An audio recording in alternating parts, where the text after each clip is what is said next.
Mala Diplomática, podcast do Instituto Diplomático do Ministério dos Negócios Estrangeiros. O meu nome é Ana Paula Zacarias e sou a nova diretora do Instituto Diplomático, substituindo neste posto o embaixador José Freitas Ferraz. Neste espaço vamos continuar a conversar com interlocutores relevantes em todos os domínios da política externa.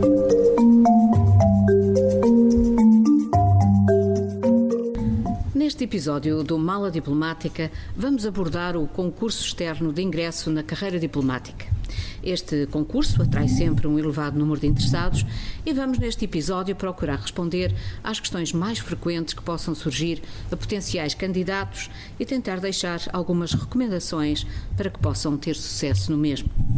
Não é a primeira vez que este tema é abordado neste podcast e podem revisitar alguns dos episódios que já fizemos sobre esta matéria, nos quais abordamos a natureza do trabalho dos diplomatas, as competências relevantes para o exercício das suas funções e traçámos um perfil do candidato bem-sucedido, além de já termos deixado alguns conselhos a potenciais candidatos e interessados na carreira diplomática. Mas hoje temos connosco dois jovens diplomatas recém-entrados na carreira. O concurso foi iniciado em 2023, eles foram aprovados em 2025 e acabaram de terminar o seu curso de formação. São a Beatriz Ramos Cardoso e o André Teixeira. Sejam bem-vindos. Antes de falarmos sobre o concurso propriamente dito, gostava de perguntar a cada um de vós qual foi o vosso percurso académico, profissional, como é que chegaram aqui e como é que se foi suscitado este vosso interesse em enveredar pela carreira diplomática. Se calhar começamos pela Beatriz. Muito obrigada. Vou então começar por brevemente dizer como é que cheguei aqui. Eu licenciei-me em Ciência Política e Relações Internacionais, na Nova. Foi o meu primeiro contacto com estes temas mais políticos. Foi também o meu primeiro contacto com aquela que iria ser a minha vocação para a diplomacia, o meu gosto que já trazia comigo também. No meu curso eu entrei já com a ideia de tentar a carreira diplomática. Confesso que depois ali no meio foi-me sempre dita aquela ideia de que era uma carreira muito inatingível, que era muito complicado, e fui então procurando pensando noutras opções, mas sempre com aquele bichinho ali atrás. Fui presidente do núcleo de estudos na altura, no meu curso, e nós tínhamos inclusive o dia da embaixada, que era muito interessante porque trazíamos embaixadores aqui residentes em Portugal. Por exemplo, tive a senhora embaixadora da Índia, que estava cá em Portugal na altura, e foi um contacto também que eu ia tendo com a diplomacia que foi fascinante. Fiz um estágio na Marinha logo a seguir, foi também uma passagem muito curta, mais na área de segurança e defesa. Estive também aqui no MNE, estive na Direção de Serviços para as Organizações Políticas Internacionais, os SPM, que foi verdadeiramente o meu primeiro contacto com o trabalho, era um trabalho full-time. Eu trabalhei aqui diretamente com os temas de diplomacia, foi o meu primeiro contacto profissional a sério e o verdadeiro contacto com a área política e o grande despertar do meu interesse para a carreira diplomática a sério. Passei depois também para a Embaixada dos Estados Unidos, já durante o meu mestrado, que estava a fazer em simultâneo, mestrado em Direito Internacional e Europeu, também na Nova. E foi estas três experiências, eu diria, mas sobretudo aqui a passagem pelo Ministério e depois a Embaixada dos Estados Unidos, que verdadeiramente me alimentou este gosto da diplomacia, e eu percebi, sobretudo aqui no Ministério, que queria muito enverdar por este caminho, e também os contactos que fiz com os colegas e as conversas que fui tendo, percebi que era por aqui. E muito esta foi, se calhar, Beatriz, fantástico. A minha passagem. Isto é realmente um percurso extraordinário, sempre na mesma linha, sempre já conduzindo aqui a este objetivo da carreira. Muito bem. E consigo, André, como é que foi? Bem, antes de mais adicionar que é uma sorte a Beatriz não ter decidido ficar na Marinha, porque era possível, claramente, e agradecer também à senhora embaixadora e ao Instituto Diplomático por este podcast e por este convite. O meu percurso não tem nada a ver com o da Beatriz, o que é bom, suponho. Eu comecei estudos na Universidade do Minho, na Escola de Engenharia, na licenciatura de Engenharia Informática, o que não é obrigatoriamente a formação base do diplomata comum, suponho. E, portanto, esta ideia claramente não estava na minha cabeça. Não sabia o que é que queria, era a realidade, estava indeciso e ia ser puxado em múltiplas direções. Depois acabei por terminar esse curso e por fazer, aliás, no mestrado, quando ficou integrado em Inteligência Artificial, Mas já durante essa fase da minha vida já tinha um gosto bastante ativo por atividade, por uma interação mais próxima com as pessoas e cheguei ali ao final daquela fase a pensar que queria fazer algo que não tivesse obrigatoriamente a ver com a produção do produto, que é o objetivo, enfim, não diria o último da engenharia, que seria a melhoria da vida das pessoas, mas o objetivo prático do dia-a-dia, e queria, pelo contrário, trabalhar com sistemas de pessoas, não obrigatoriamente com sistemas digitais, que são bastante mais frios, dependendo da pessoa. Mas, portanto, com essa noção já em base, tendo feito algumas, vamos chamar-lhes, diligências para ser possível, passei depois para Direito, também na mesma universidade, na Universidade de Minho, em Braga. Teria gostado nessa altura talvez de ir para o outro lado, mas não era uma possibilidade financeira. E fiz Direito em Braga, e enquanto que fazia Direito em Braga também fui tendo vários tipos de experiências, estagiei num tribunal, com sociedades de advogados, fiz vários tipos de projetos, envolvi-me bastante no associativismo, que foi também a forma como, diria, me descobri mais do que os próprios cursos, que tem uma componente essencial, mas não obrigatoriamente uma componente de autodescoberta ao nível daquilo que eu acho que a participação ativa em instituições cívicas pode trazer. E depois, quando tive essa oportunidade, vim para um mestrado em Direito Internacional Europeu na Nova Cambaixa em Lisboa. Portanto, eu e a Bia fomos colegas. Exatamente. Conhecemos lá. Portanto, conhecemos-nos lá, o que é também bastante conveniente para efeitos deste podcast. Durante esse período também acabei por fazer a Ordem dos Advogados, não a concluí, mas enfim, tê-la-ia concluído se não fossem outras questões de percurso. Tive a honra de o fazer com o advogado Ricardo Sá Fernandes, que me ensinou muito a vários níveis, mas que também me fez ver que, de facto, estava mais já ativamente interessado na carreira diplomática ou em alguma coisa que tivesse a ver com política internacional, com representação, com a capacidade de fazer algo pelo meu país e pela minha União, porque acho que é essa parte do serviço público que tem, e acho que também falaremos disso depois, uma grande componente da carreira diplomática e sem a qual, francamente, acho que não vale muito a pena aderir.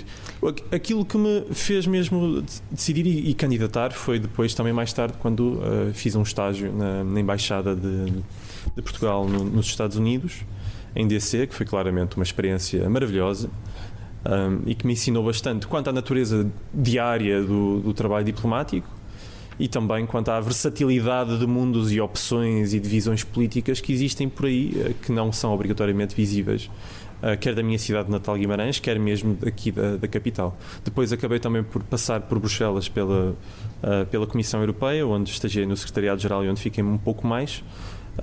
E admito que teria ficado em Bruxelas se não fosse para vir para o Ministério, mas nessa altura já seria bastante, já era uma possibilidade bastante real, portanto decidi apostar nisso e pronto, cá estamos.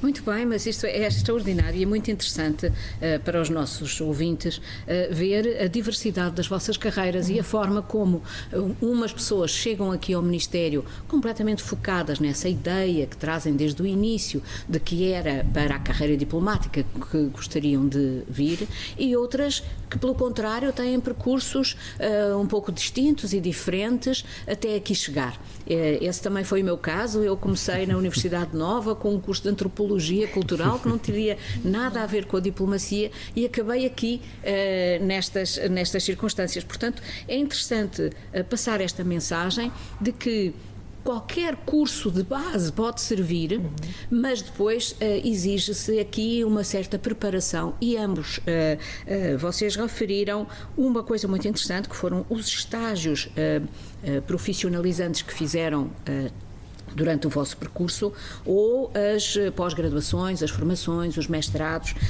e vocês chegam aqui ao Ministério já com uma base de conhecimento e de percurso profissional bastante intenso, nomeadamente esta questão dos estágios, que parece ser cada vez mais um elemento muito importante para ajudar depois nos concursos e na possibilidade de entrar para a carreira.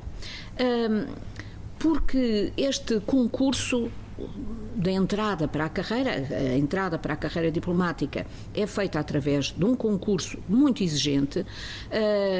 Desta vez, o vosso concurso, tivemos cerca de 2.000 candidatos para 31 vagas, portanto há uma grande competição. E o que eu gostaria de saber também é qual é a vossa opinião sobre este processo. A vossa formação é extraordinária, é uma formação de base muito, muito ampla e muito boa. Acham que isso foi fundamental para o vosso sucesso no concurso? E este concurso, como é que vocês veem este concurso? Que impacto é que ele teve? Porque demorou imenso tempo. O concurso começou em 2023, só terminou em 2025. Falem-nos um bocadinho da vossa experiência em relação ao concurso. Força, Bia. Ok, eu posso então começar por aí.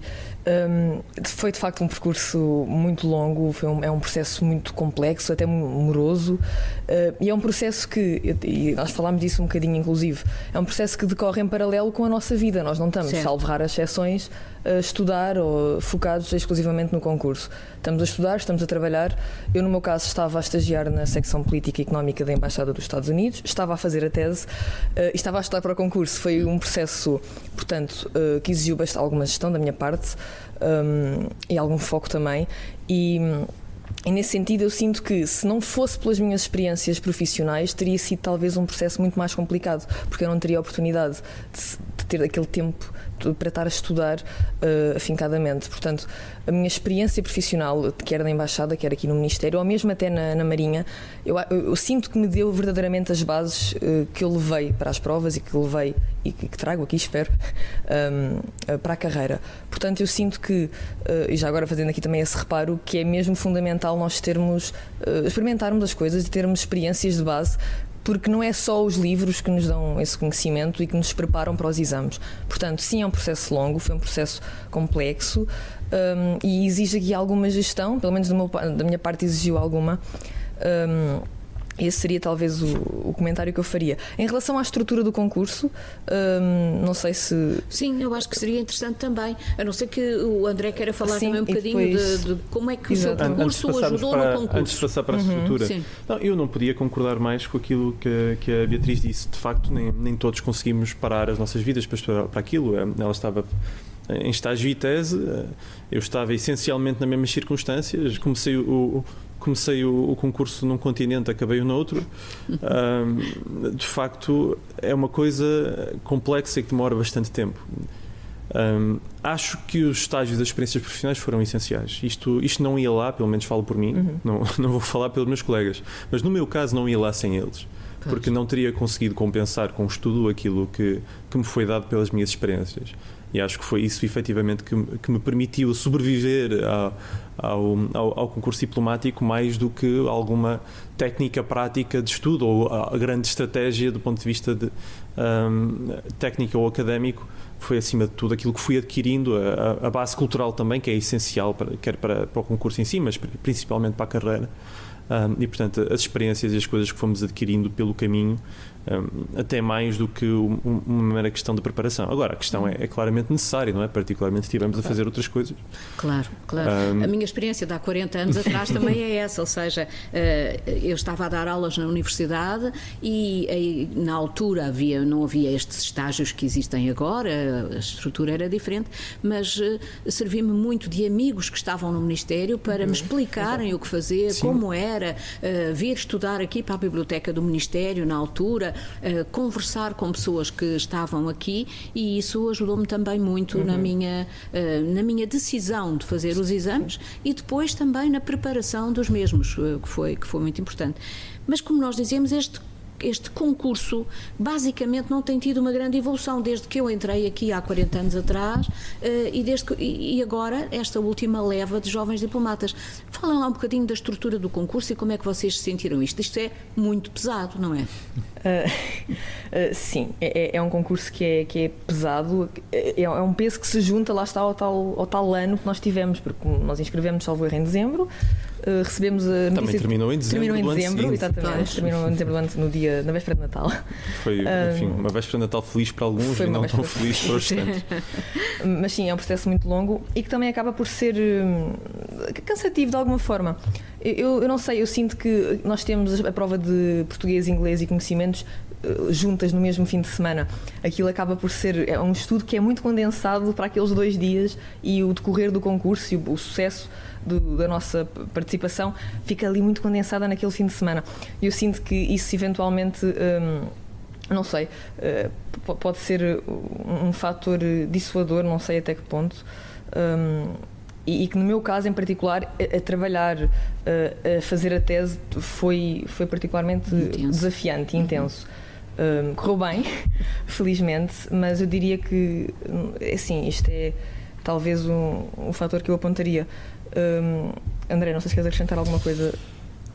Sim, de facto o concurso demorou muito tempo. Acho que isso é um problema. Nós sabemos porquê, são questões mais internas do que uma vontade que seja um concurso longo. Mas de facto tentar tornar o processo mais simples, ou pelo menos ligeiramente mais rápido, talvez mais célere, fosse produtivo até para as pessoas não terem também a incerteza durante tanto tempo. Particularmente ali naqueles períodos finais onde uma pessoa está já a pensar, será que vou ou será que não vou, porque isto pode implicar decisões de vida como movimentações, abandonar trabalhos, etc. Quanto ao formato em si, tenho dúvidas. É um concurso exigente, tem de ser um concurso exigente. É importante fazer esse filtro, e tem de ser um concurso exigente que não obrigatoriamente por razões académicas, porque toda a gente aqui tem obviamente vasto percurso académico, mas acima de tudo para ver se as pessoas conseguem reagir a circunstâncias e se têm essa desenvoltura necessária na carreira diplomática, acima até de mais conhecimentos setoriais, porque de facto se há coisa que ouvimos aqui no Ministério muito é que somos generalistas, e para ser generalista é preciso ser versátil, não? Adaptável. Portanto, acho que o concurso devia focar também nessa fase, nessa parte, e talvez de facto sofrer algumas alterações que permitissem que fosse mais célere, que as pessoas pudessem focar mais nas fases individuais, quiçá também contabilizar pelas inconsistências inclusivamente, quer nos backgrounds, quer até no equilíbrio de género do concurso. Isto certamente é uma coisa que falaremos também, mas que de facto existe claramente tendências quer para backgrounds específicos, quer para desequilíbrios no número de homens e mulheres que entram, e portanto eu não tenho a solução para a reformulação do concurso, mas acho que de facto é positivo que haja alguma tentativa de reformulação sem perder aquela exigência, porque de facto não é um exame académico e não pode ser tratado como tal. De forma mais concreta, o vosso concurso teve estas provas de português, inglês e conhecimentos, e depois tem uma prova oral. E só no fim de tudo isso é que há a entrevista. Sim. Não é? Portanto, há quem ache que é dada uma grande prevalência às questões de formação académica e à parte de conhecimentos, mais do que a capacidade de análise da inteligência emocional, da forma como a pessoa se apresenta, de como é que se afere a sua versatilidade, a sua resiliência. Mas, seja como for, estas provas exigem uma classificação com vírgulas. Portanto, tem que haver uma classificação quantitativa muito clara, porque muitas vezes depois acabam por haver impugnações do concurso, porque as pessoas querem saber a razão pela qual foram excluídos ou põem em causa as decisões do júri. Mas esta parte oral e a parte da entrevista, como é que vocês se prepararam para ela? Como é que reagiram a essa parte? Queres que eu comece? Vai, começa. Essa é uma boa questão e eu sei que em alguns países, salvo erro, a carreira diplomática tem inclusive um exercício mais prático de gestão de crise, em que são divididos por equipas, que é uma componente também muito interessante de ser avaliada. e acho também eventualmente faria A parte de equipa e social. a parte de equipa exatamente social, de gerir uma situação seria, complicada. sem dúvida, importante. Sim, sem dúvida, até porque vamos ter de lidar com isso no futuro, certamente. Mas mais diretamente à pergunta da Luísa Moral e da entrevista. A título pessoal, eu posso dizer até que a entrevista, se calhar, foi o momento que mais trabalho me deu. Porque estava num momento, não tanto da entrevista em si, porque era uma avaliação mais, se calhar, pessoal, comportamental, de motivação profissional, mas porque era já numa fase muito adiantada do concurso, em que já havia muita expectativa ou muito desejo de que corresse bem, portanto havia mais ansiedade para gerir. Portanto foi um momento que, a meu ver, se calhar me deu mais preparação, que me exigiu, aliás, mais preparação. A prova oral foi... Eu estava ainda a estagiar, estava ainda também na tese, e eu acabei por estudar, se calhar erradamente, não sei, mas como fosse um exame. Eu estudei os temas, preparei-me bastante para os temas, treinei em casa, oralmente, dava-me um tema aleatoriamente e depois estava ali no quarto a falar sozinha, ali a tentar... Já todos estivemos aí. Todos passámos por este momento, certamente. Tentava desenvolver os temas, preparar-me, não sabia as perguntas que me iriam fazer, tentei adivinhar, tentei fazer perguntas a mim própria e foi assim um bocadinho esta brincadeira que tentei fazer. Que deu bom resultado. Que deu bom resultado. Muito bem. Não podias ter ligado que eu fazia-te a pergunta. Não, eu tive nesse sentido um bocado uma experiência diferente da Beatriz. Eu acho que a parte mais desafiante, pelo menos para mim, foi mesmo a parte de conhecimentos, porque era uma enorme quantidade de matérias e podia tudo acontecer. Acho que tanto na oral como na entrevista estava um pouco mais confiante, passada aquela primeira barreira das partes escritas. Até porque, enfim, sinto-me mais confortável a falar nesse sentido do que a ser avaliado em sala de aula com mais uns quantos milhares de pessoas. Mas... lembro-me bem da oral. A oral acho que foi mais difícil do que a entrevista. Lembro-me bem da oral porque eu apanhei de manhãzinha voo de Bruxelas, aterrei, apanhei um táxi porque senão chegava tarde. Vim com uma mochilinha para o Ministério, comprei uma chamuça porque aquilo não ia dar tempo a almoçar, e portanto fiquei depois enfiado, como todos nós, na biblioteca do Ministério. E essencialmente eu já me tinha preparado mais para a oral, é verdade, do que para a parte escrita, porque já sabia um bocadinho melhor, já era mais possível essa preparação. Já tinha estudado. E já tinha estudado outras partes, já sabia mais ou menos o que é que ia acontecer, mas podiam sair imensos temas. Exato. E eu sabia essencialmente que estava ali confortável com uma maioria deles, com uma minoria não, e que depois ia ter de adaptar-me ao que quer que surgisse. O fator sorte também. O fator sorte existe. Correu muito bem a oral, podia ter corrido terrivelmente se o tema tivesse sido diferente. Não estou a dizer que tinha corrido obrigatoriamente terrivelmente ao ponto de eu chumar, mas podia ter corrido muito mal. E correu bem, tive sorte no tema, tive sorte na forma como preparei. Acho que estava relativamente calmo para este tipo de coisas. O júri foi muito simpático, apesar de estoico na sua apresentação. E a entrevista também foi relativamente aprazível. Aliás, eu até fiquei a questionar-me se seria bom sinal ter sido tão aprazível. Falámos sobre isso. Não é? Sim. Depois da oral, que foi tão, enfim, intensa, a entrevista foi talvez mais relaxada do que eu estaria à espera. Portanto, acho que essas fases foram relativamente pacíficas, mas houve essa preparação para os tópicos da oral e depois para a entrevista, exatamente como a senhora embaixadora mencionou. Aí eu também já falei com alguns colegas que já conhecia ou com amigos, também para já ter uma noção mais ou menos, porque nessa fase já era real, já havia expectativas. Claro, e portanto aproveitei para fazer algumas perguntas sobre o que é que era mais ou menos ali os pontos focais, para já ter alguma preparação mental, pelo menos, para o que quer que surgisse. Muito bem. Eu acho que isto já ajudará seguramente potenciais candidatos que possam estar a ouvir este podcast.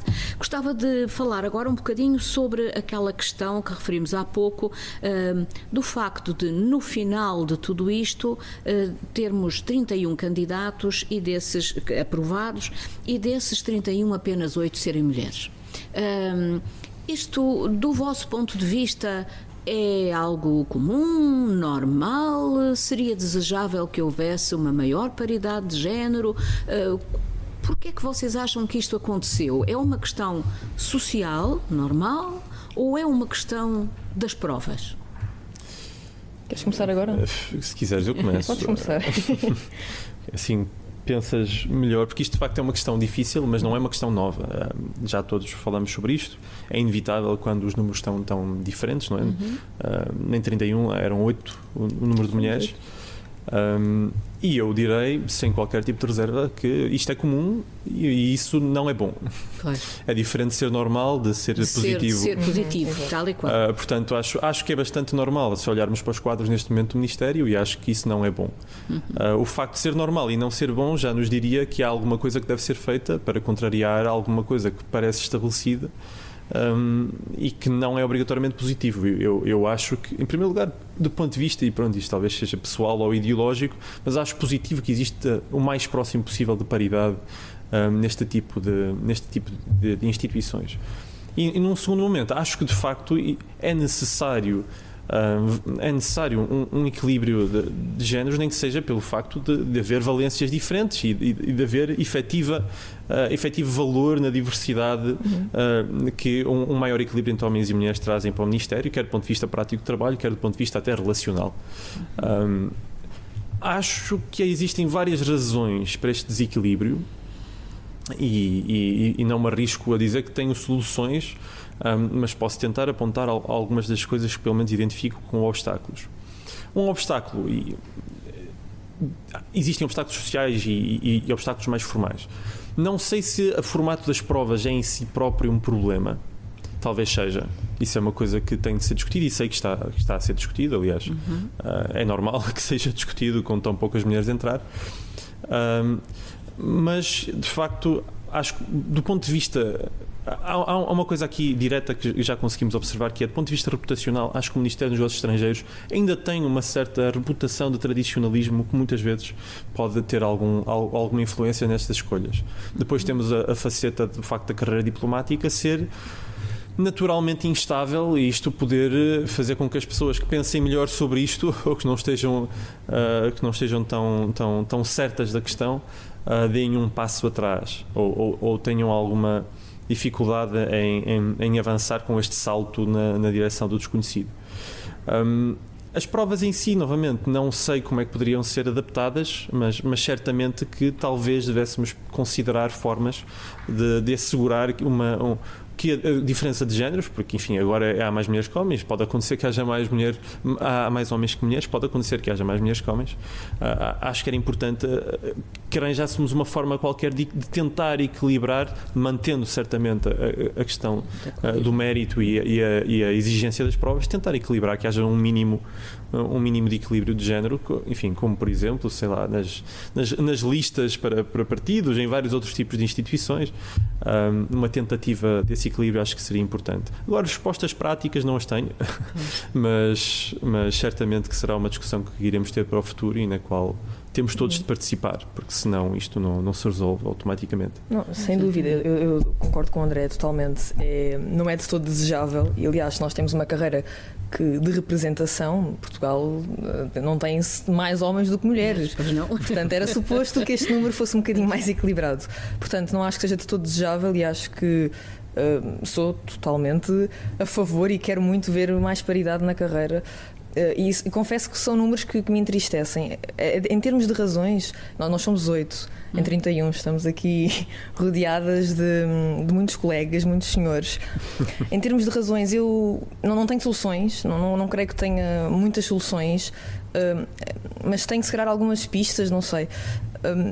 Eu creio que o grande problema, aquilo que eventualmente nos impedirá, talvez, de concorrer e de tentar a carreira no ponto de vista das mulheres, eu diria que se calhar é aquele grande lugar comum da conciliação família e trabalho.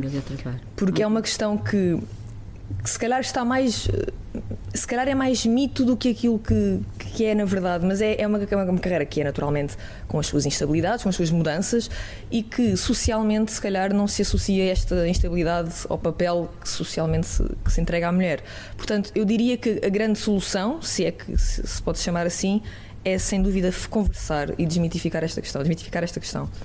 Eu conversei bastante com colegas mulheres diplomatas, inclusive quando estava na Embaixada dos Estados Unidos, e foi muito importante para mim perceber que elas, se assim o desejassem naturalmente, mas que tinham sim famílias, que conseguiam trabalhar e ser diplomatas de sucesso e ter a sua vida pessoal, não necessariamente familiar, fora do trabalho. Portanto, se continuarmos com esta ideia de que é impossível, que é uma carreira muito exigente, se calhar talvez não seja por aqui. É de facto uma carreira muito exigente com as suas instabilidades que são naturais, como qualquer outra carreira. Mas eu sinto mesmo que conversando e partilhando testemunhos, do género, eu sou diplomata, sim, tenho vida familiar, tenho vida pessoal, consigo conciliar. Acho que se passarmos esta vertente positiva, talvez consigamos atrair mais mulheres que queiram então lançar-se à carreira. Muito bem, Beatriz, eu tenho a minha visão é exatamente similar à sua, porque nós neste momento temos, ao nível das chefias do Ministério, à paridade, realmente, temos um número de mulheres diretoras gerais e diretoras de serviços que é bastante similar ao número de colegas masculinos, o que demonstra bem a qualidade das mulheres que temos aqui no Ministério. E, portanto, isto começa a ser um problema ao nível da entrada, quando as pessoas iniciam o seu percurso.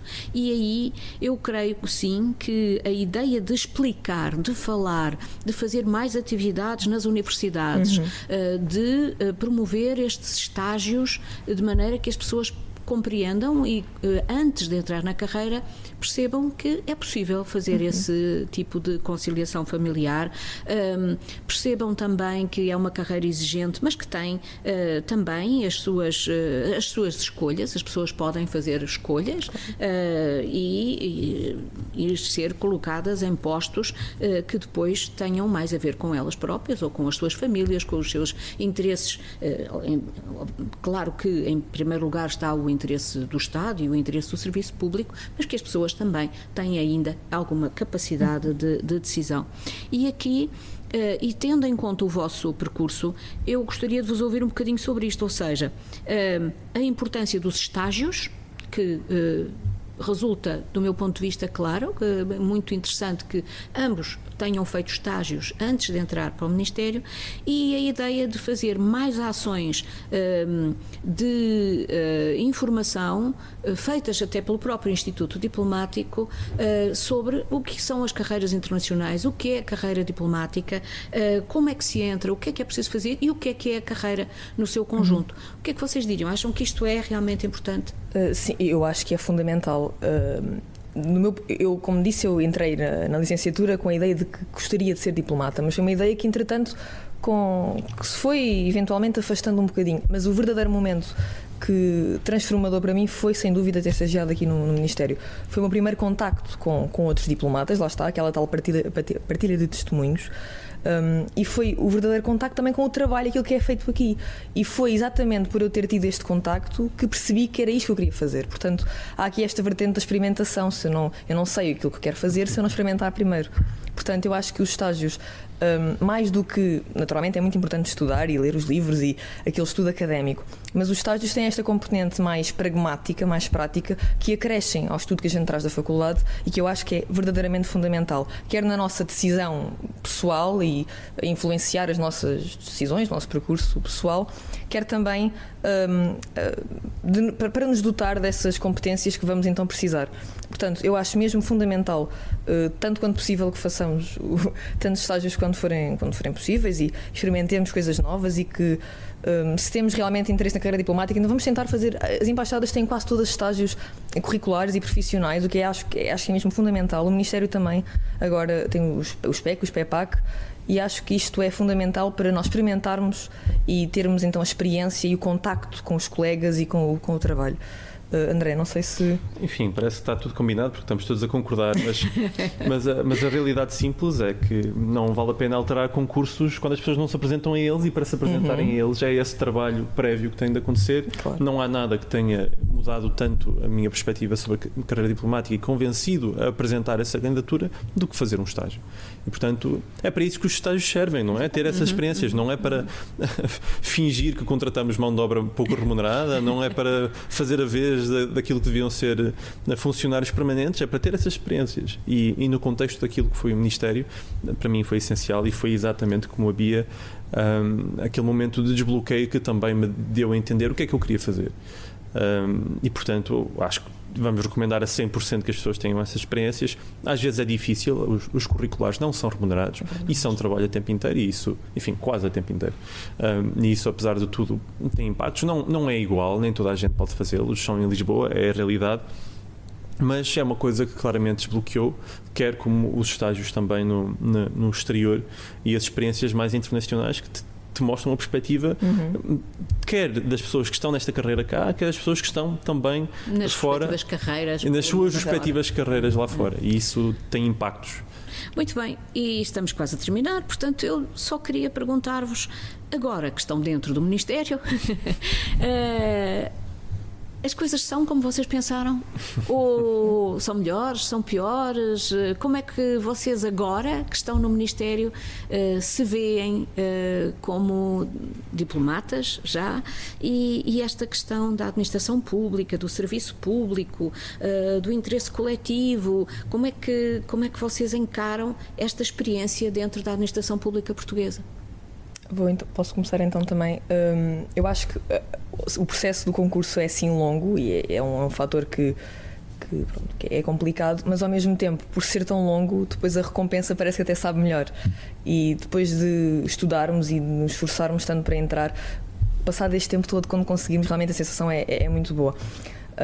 Eu sinto, como já tinha passado aqui pelo Ministério, que não fui tão surpreendida, portanto, as expectativas já estavam um bocadinho mais geridas nesse aspecto.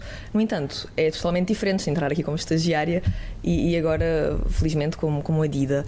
E do meu lado, e penso que do André também, está a ser uma experiência muito boa, estamos a ser muito bem recebidos, fomos muito bem preparados pelo nosso CAI, mas sinto que sim, que lá está, daí também a importância dos estágios. Entramos aqui já com algum conhecimento daquilo que iríamos encontrar, mas há sempre novidades, e agora fomos colocados em serviços que se calhar não são a nossa área de conforto e estamos também a ter de nos habituar a eles, e esta também é a vertente, diria que positiva da carreira, que é a tal, que se diz muito, mas é verdade, que é a antítese da rotina. Estamos sempre a experimentar coisas novas. Da parte do serviço público, sem dúvida, sei que o André também quererá acrescentar algo mais sobre isto, mas é realmente um grande orgulho poder, lá estar, depois de um processo tão longo e depois de ter passado aqui como estagiária, agora saber que faço parte desta carreira, que conseguimos aqui chegar e que conseguimos então servir Portugal. E André, queres acrescentar aqui alguma coisa neste sentido? Posso acrescentar. É exatamente isso. Eu acho que tanto eu como a Bia, de facto, já tínhamos uma certa janela naquilo que a carreira implicava, portanto não vínhamos cá enganados. E isso é importante. É importante as pessoas perceberem o que é a carreira diplomática e o que não é. É de serviço público, e acho que isso ainda ficou mais real e mais martelado, de certa forma, quer no curso que fizemos após entrar na carreira, quer agora que estamos nos serviços. É serviço público, para as coisas boas e para as coisas más.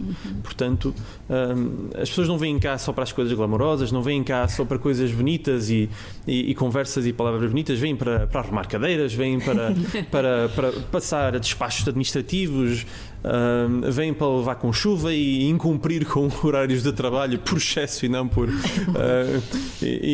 menos. Vêm porque de facto é serviço público, é servir o país, servir a República, e não obrigatoriamente um trabalho como outro qualquer.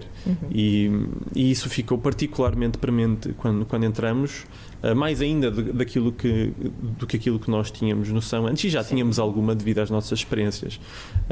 E isto é essencial. Eu diria que, e é por isso também que os estágios e as iniciativas que o Ministério e o IDI em particular faz com universidades e com pessoas externas é essencial para as pessoas perceberem o que é que implica. Porque se perceberem o que é que implica, e mesmo assim se quiserem atirar nesta aventura, vão dar-se bem. Se vierem cá com uma certa ilusão, ou depois terão de se adaptar, ou será muito difícil, tendo em conta as naturezas de facto voláteis e instáveis desta carreira. Agora, tem sido maravilhoso.